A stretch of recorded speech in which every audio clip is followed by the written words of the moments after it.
হতাশ, খুব হতাশ। কি খেলা খেলছে ব্রাজিল? এরিয়া কি খেলছে সেগুলা? তোকে যাতে ডাইল না তোকে যাতে তরকারি। তোমাকে খেলা দেখি খুবই হতাশ হয়ে গেছি মামা। আর্জেন্টিনা এই 1974 সালে কাপ জিতছে, আবার এই রিসেন্টলি জিতছে কাপ ব্রাজিল। এই যে 2003 সালে ফুটবল খেলতো রোনাল্ডো, রোনালদিনহো, কাফু, কাকা, তারা দেখি তো ফ্যান হয়ে গেছি ফুটবলের। ব্রাজিল 2003 সালে শেষ কাপ জিতলো, এর পরের দিনে তো বাবা ব্রাজিল সাপোর্ট করছি।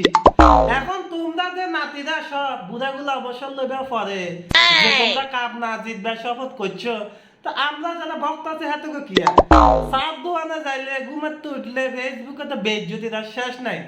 এখন থেকে ভাবতেছি জার্মানি বা ইংল্যান্ডের সাপোর্ট করুম, নাহলে ইতালিতে করতে হবে, কাছাকাছি আছি আমরা পাঁচটা হ্যাঁ তাদের চারটা।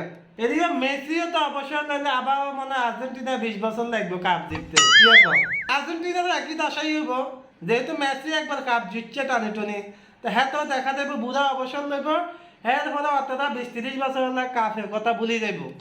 তো আমরা যারা তোমাদের সাপোর্ট করতে যাই এই ধরনের বেজ্জতি হইতেছি, এটা কি আর ব্রাজিল এই যে 1974 সালে মানে 2003 সালে যে কাপটা জিতছে, এই ভারতটা মানে শপথ করছে আর কাপ জিততো না। তো আমরা কি করবো এখন?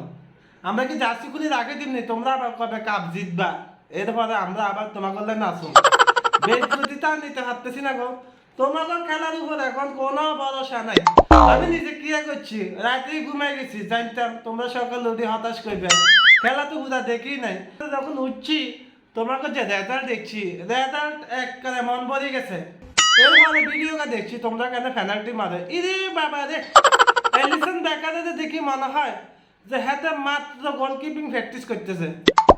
বল যদি মারে ডাইনে হাতে লাভ দেয় বামে, বল যদি মারে বামে হাতে লাভ দেয় ডাইনে, মাঝে মধ্যে তো সোজাই খারাই থাকে।